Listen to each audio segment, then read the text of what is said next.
guys, and welcome to this week's episode of Drake Eats. We got some friends here with us today, and we're making Rosie the reindeer cookies. We are Jonathan and Holly Drake, and we love food, gathering around the table and sharing a good meal. When we went gluten-free, we had to reinvent our favorite family recipes. We're here to show you gluten-free cooking can be simple and delicious. Welcome to Drake Eats.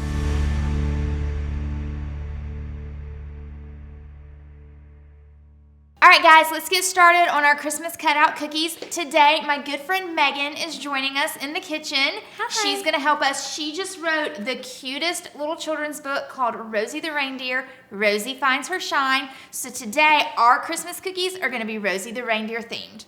Fun. All right, let's get started. Okay, I'm going to put you in charge of the wet ingredients just because I think that's going to be fun. Now, when you say in charge, you mean you're going to tell me when to pour it, tell me what to pour. Yes. I don't have to know anything. No. Awesome. I'll stay on set. Okay, so 2 eggs at room temperature. Okay. You literally want me to crack these? Yes. In front of people? Yes. You said, I asked her earlier if she knew how to crack eggs, and she No, said I she can, did. but like when I do inevitably get shell in there, do I scoop it out in front of your No, audience? I have a trick. Or do we I have a trick. Okay. I have great. a trick. If it happens, is it gonna happen? It's gonna happen. Yeah. You don't crack it on the edge of the bowl. Oh, so I don't know how to crack it, eggs. You crack it flat. No, I don't crack it right there because then all the stringy goo goes. But that's the way you're supposed to crack eggs. That's why you won't get shells. Guarantee you won't get shell if you crack it flat. Do I ever get to do anything like I want to do on this show? See? Wow, you were right. No eggshells.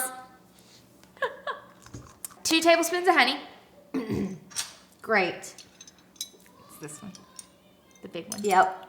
All right, you could have just had the one laying out and Well, then you wouldn't I have just had had 'em to pick stacked. or whatever.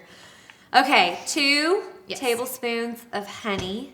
See, typically when I have to do my baking or my cooking, Holly, You bake more than I do. I do, but when I have to do it and I have a sticky ingredient like this that takes forever to get out of the spoon, I like to kind of like add a little extra. Okay. I mean, Because you don't get it all out of the spoon. well, and I will say, last year when we made these, because they are made with almond and coconut flour, they had a little bit of like an earthy taste. So the more sugar, the better. That's what I say. Now we're gonna do the a half a cup of melted butter. Oh, a half a cup. So a whole stick of melted butter. I asked earlier. I was like, "Is this a Paula Deen recipe with the whole stick?" So yeah. I kind of feel like these are northern cookies. I feel like the butter should go up to here. Well, they're gluten free, so you know everything's different with gluten free. Oh, I forgot. You have to try everything. I should be used to it You because should. my husband's gluten free. Yes, Megan cooks half gluten-free, half not gluten-free at her house, so I thought she would be good for this episode because she knows a little bit of both.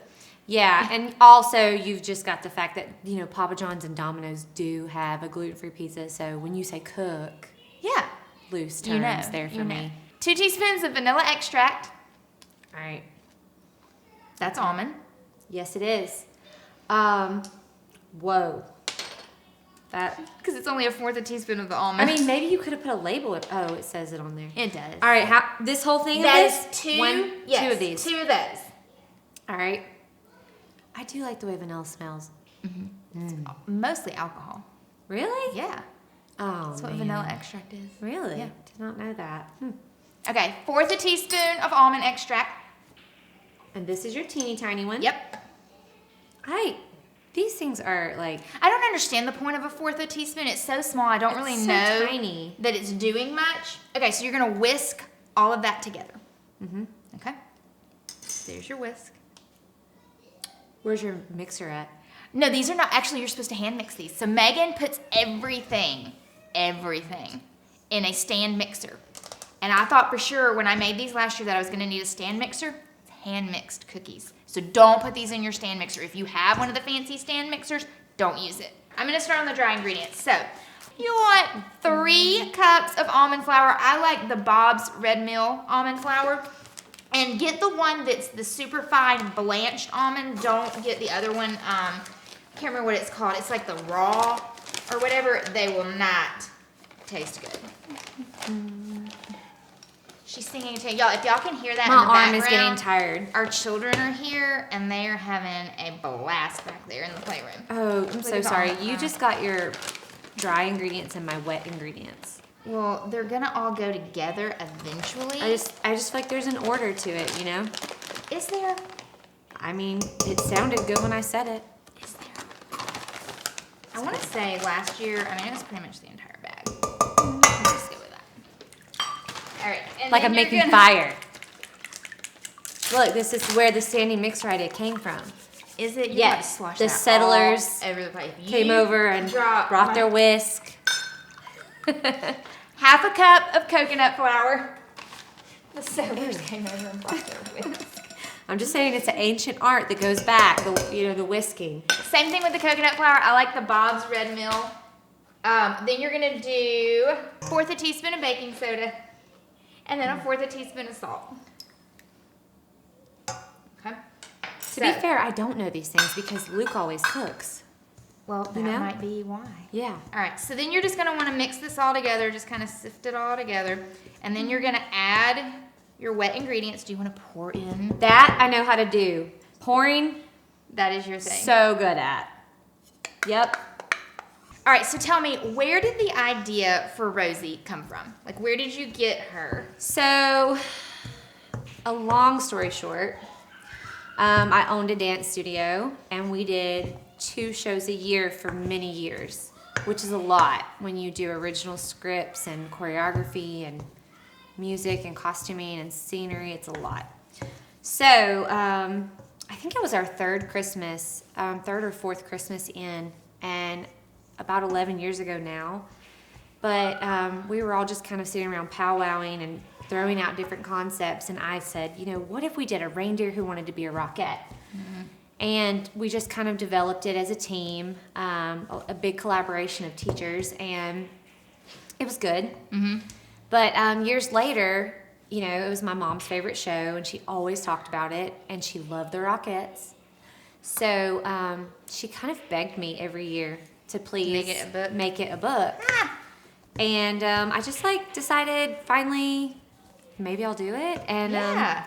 I don't know, it's kind of crazy. Like, I feel like for years I would say to Luke, I really want to make Rosie a book. And he'd be like, you should do it. And then I just Stop. Stop. Like, okay. yeah, but so I think that idea just came from a late night with a lot of chewy sweet tarts There you go. and Coca-Cola, and we were all trying to Sugar. figure it out. And she just kind of came to me. Works every time. Yes, sugar works. I mean, let your kids have it. You know, Creative. It's the Right. creative juices flowing. It gives you the best version of them. I know that.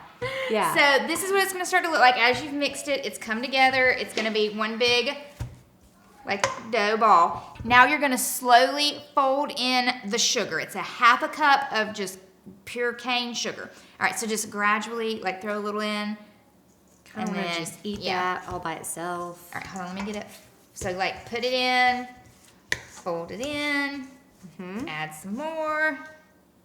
And my sugar, like I said, I think I said in an earlier episode, my sugar has clumps in it because I may have left it in the car when we moved, but it's still sugar, it still works. Yeah. So this dough, you're gonna separate this into 2 even balls of dough, wrap it in some plastic wrap, and you're gonna stick it in the freezer for 30 minutes before you start to roll it out. This recipe does make 24 cookies. So unless you need 2 dozen Santa cookies, I suggest, Why would you not need who doesn't doesn't need 2 dozen Santa cookies? Do you know how many cookies my family goes through a year? I put these cookie girls, these local cookie girls, I'm putting their kids through college with the amount of money I'm spending on cookies. Okay. So I better learn something today. You are you Okay. remembering? Not yet. Okay, can you roll it We're out? going to need to write it down. Now, me, didn't you your know? book get endorsed by a Rockette? It did. Yes. So with Rosie being a Rockette, we actually Is she- changed it up in the book, and she becomes a Prancette. Oh, yeah, there she is. Yep. Rosie. She wrote a Yeah. cute little synopsis and endorsement. This is the cutest book ever, though.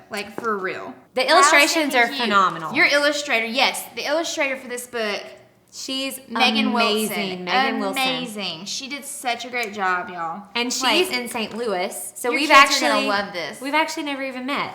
Oh my gosh. Yeah. The power of the internet, y'all. Yeah, exactly. And that's kind of why I thought all the books would just sell on Yeah. the internet. But I think getting out there is important, making these relationships. And the kids so far that I've read to are loving Rosie. That's awesome. So it's very exciting. You should do the cookies too.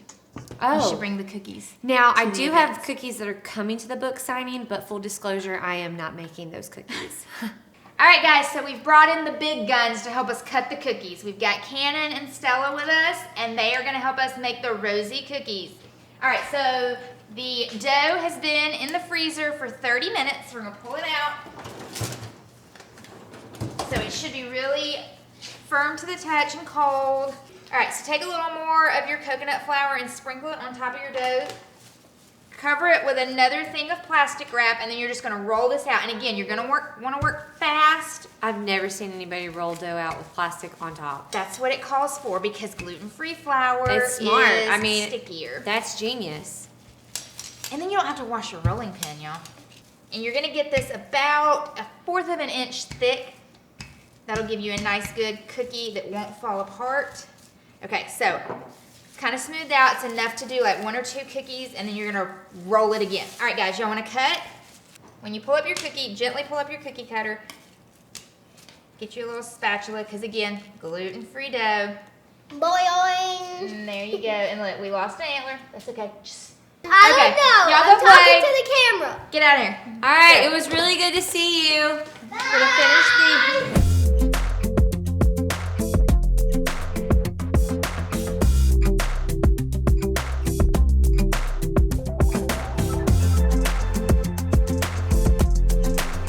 All right, guys, thank you so much for joining us today. These cookies are sure to be one of your kids' holiday favorites. As always, like and subscribe to our YouTube channel. Follow us on Instagram. Thank you so much for being here, Megan. Thanks for having me. I'm glad you did something simple, like a language I can speak, cookies. It's a little bit easier. And you guys be sure to check out lifeisrosie.co.